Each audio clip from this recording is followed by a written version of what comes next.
বিশ্ব দৰবাৰত অসমীয়া বাপতি সাহোন বিহুক বিহু নৃত্য প্ৰদৰ্শনে স্বীকৃতি প্ৰদান কৰাৰ পাছত এইবাৰ অসম চৰকাৰে ঝুমুৰ নৃত্যক বিশ্ব দৰবাৰত জিলিকাই তুলিবলৈ প্ৰয়াস কৰিছে।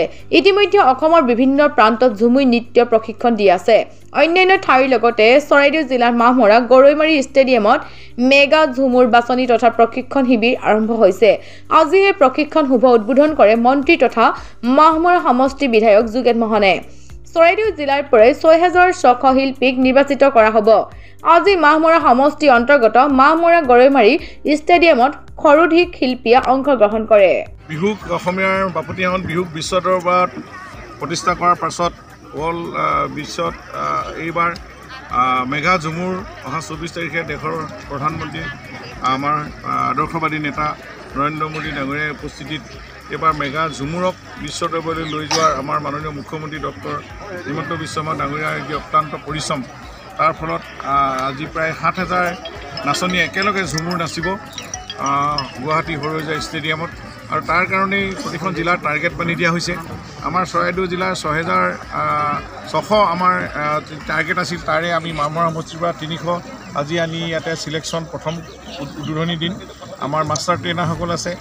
আমাৰ ইয়াতে সমষ্টিৰ ভিত্তিত যিখন চিলেকশ্যন কমিটি তেওঁলোকৰ সেইখন কমিটিৰে যোগেদি আমি প্ৰায় ৩০০ ওপৰত আমাৰ ইয়াত নাচনীসকল আহিছে, ঝুমুৰ নাচনীসকল।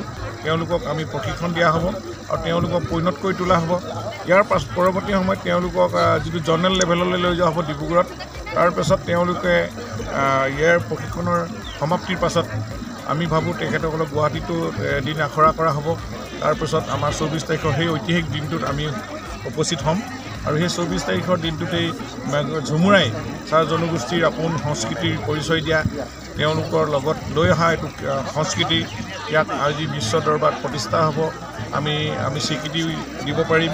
এনেধৰণে আমাৰ সকলোকে এইখিনি সজাগ সচেতন কৰি থোৱা হৈছে। ইয়াতে যিমানবিলাক পাৰ্টিচিপেণ্ট আহিছে আমি ধন্যবাদ জনাইছোঁ আৰু তেওঁলোকক আমাৰ টাৰ্গেটতকৈ অভাৰ আহিছে, কাৰণ তেওঁলোকে এই ঝুমুৰ লৈ যিহেতু গৌৰৱ কৰে, আমিও গৌৰৱ কৰোঁ অসমীয়া জাতি, তেওঁলোক যিহেতু অবিচ্ছেদ্য অংগ। গতিকেলৈ আজি ঝুমুৰাই প্ৰাণ পাই উঠিব।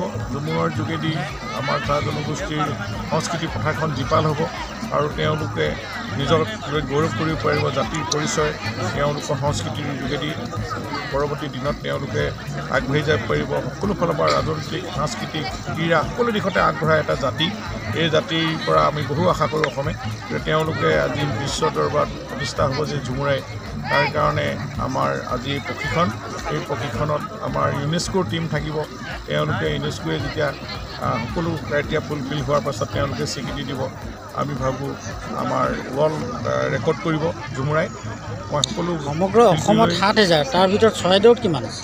আমাৰ ৭,০০০ ভিতৰত আমাৰ চৰাইদেউ জিলাত ৬০০ দিছে টাৰ্গেট। চৰাইদেউ জিলা ৬০০ৰ ভিতৰত আমাৰ দুটা সমষ্টি, যিহেতু সোণাৰী সমষ্টিত চাহ বাগিচাৰ সংখ্যা বেছি, আমি তাত 400, আমাৰ ইয়াত 200।